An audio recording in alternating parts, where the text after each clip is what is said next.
everyone and welcome back to my channel. My name is Queen94. I cannot believe that it is already week 6. This year has gone by so fast, and honestly, I personally cannot wait for it to be over and done with. But week 6 had me in the feels with a lot of these matchups.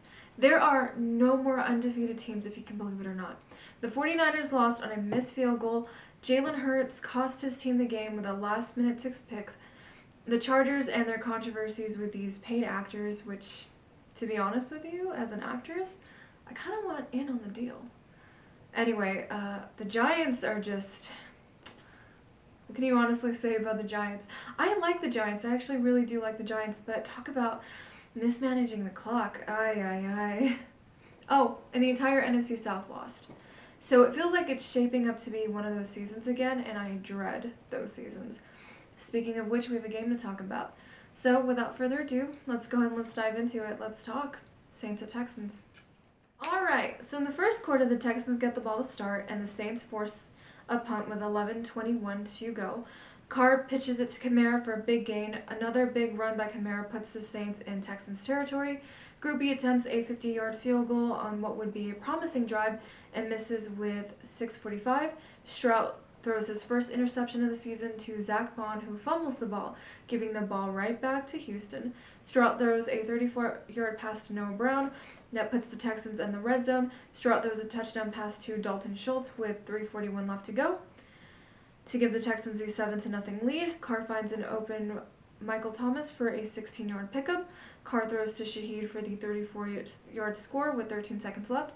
The Saints and Texans are tied at 7-7. Second quarter. Stroud finds Nico Collins for the 24-yard pass to put the Texans in the red zone with 12:31. Saints hold the Texans to a 24-yard field goal to make it a 7-10 game with 10:30 left to play. After another failed drive, Stroud finds Collins open again for the 28-yard pass to put the Texans in the red zone. Dameon Pierce forces his way to the one by pushing off defenders. Stroud finds an open Robert Woods for the 6-yard touchdown. Texans would lead Saints 17-7 with 2:59. The Saints march downfield, and Groupie knocks a 48-yard field goal with 22 seconds left. Texans lead Saints 17-10 going into the half. Quarter. A third down sack forces the Saints to punt on their opening drive. Stroud finds an open Dalton Schultz for a 31-yard pickup to put the Texans in field goal range with 9:01. A pass interference call on Lattimore puts the Texans at the 1. The Saints defense puts the pressure on Stroud, who is forced to throw it incomplete. Fairbairn kicks a 22-yard field goal to make it a 20-10 game with 7:03 left to go. Carr finds an open Olave for 24 yards to keep the chains moving with 4:16. Groupie attempts a 45-yard field goal to make it a 13-20 game with 2:21 left in the third. The Texans would lead the Saints 13-20 heading into the fourth quarter. Carr hands it off to Shaheed for a gain of 12 yards to put the Saints in the red zone. Carr overthrows a touchdown pass to Michael Thomas, which forces the Saints to attempt a 29-yard field goal. Groupie would miss with 11:10 left to go. Warner would get a pass interference call, giving the Texans a new set of downs. A sack by Granderson sets the Texans back with 9:30 left to go.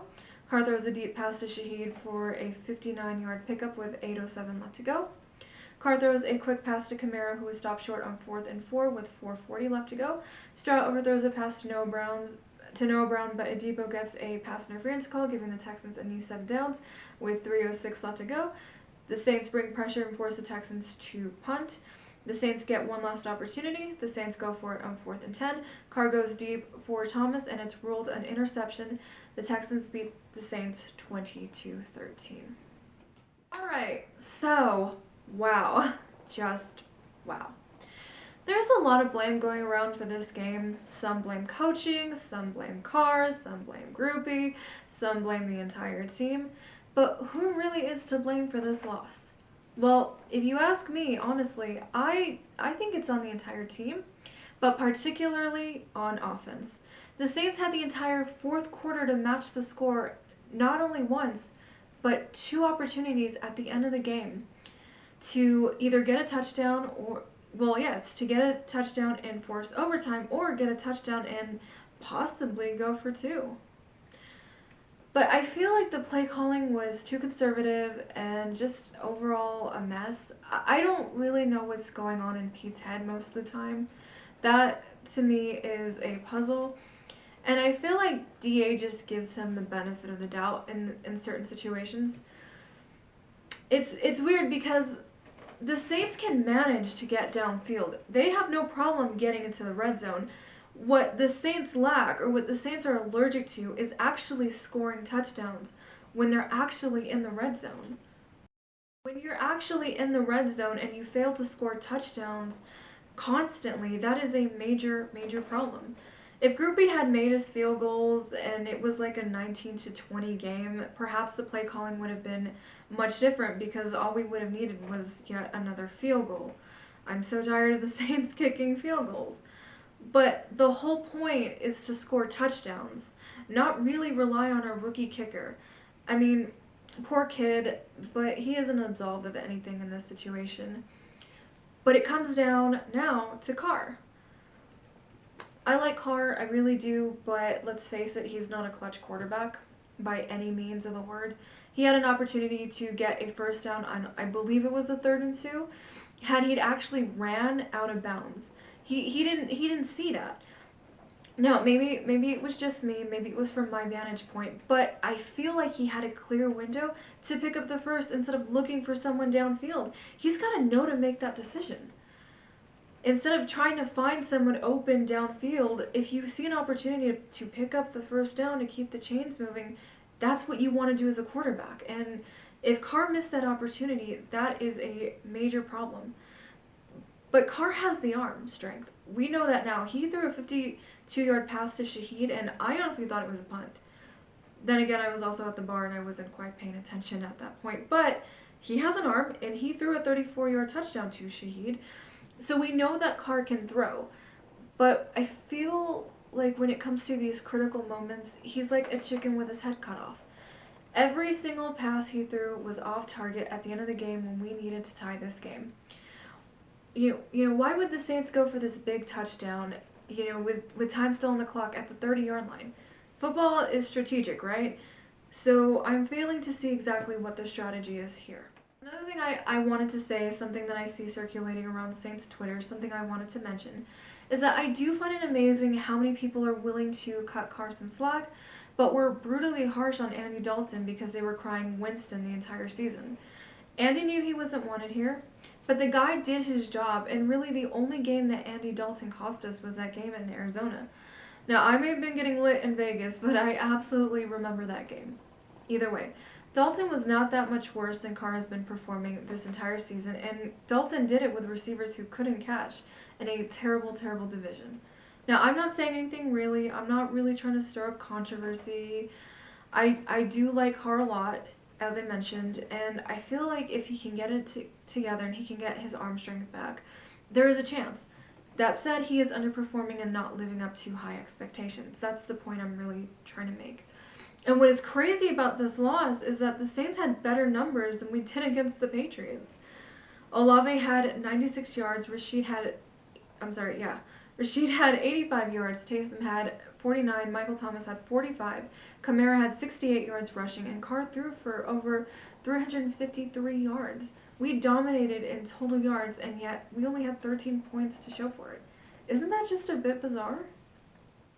As for the defense, again, I feel like you can probably really pinpoint this loss on any aspect of the team.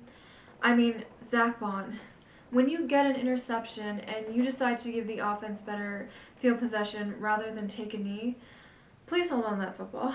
I cannot stress that enough. For me, I feel like that shifted the aspect of this game. But I did say I liked our chances of picking off Stroud, but I did also say whatever we did with that interception was going to be very significant. Well, that pretty much answers my question. We fumbled it, and the Texans ended up going downfield and getting the touchdown regardless. At least the defense held running backs to under 70 yards, but gave up a touchdown to a tight end and a guy who hasn't seen production in quite some time. I did not bet money on that. It wasn't a perfect performance by any means, but the defense kept giving the Saints opportunities by keeping the Texans off the field. I will say this. Granderson is a beast, and I think he's really proving himself to be a top-notch defensive end in this league. Other than that, not much to really comment on. As for the Texans, Great effort. Stroud is a talented young kid who will continue to grow and thrive. Nothing against you. You sat back and watched the Saints implode and trip up on their own feet, and you took advantage of those opportunities. You played the game as it's supposed to be played, and you did enough to win this game. Congratulations on that. Good luck to you moving forward, and good luck to you in your division. So, Jacksonville. I know that it's week 7, but I don't think I've seen one Jaguars game this season, and no way am I going to wake up at 7:30 in the morning to watch a football game when I wake up at 7:30 5 days out of the week. It's just not going to happen. So, what can I tell you about Jacksonville? I mean, they were in the playoffs last season and had one of the most epic comebacks I think I've seen since the Colts and Chiefs game back in 2013. But anyway, the Jaguars on Thursday night. Oh boy. I don't know what it is about the AFC South that always trips me up because it's the division I know probably the least about. But the Jacksonville Jaguars are a 4-2 team and almost scored 40 points in their last game. Other than that, I'm at a total loss. Well, I can tell you that the Jags defense has only allowed one team to score over 21 points all season, and the Saints like to settle for field goals. So if the Saints can find a way to score more than 21 points in this game, then that would be pretty crucial for us.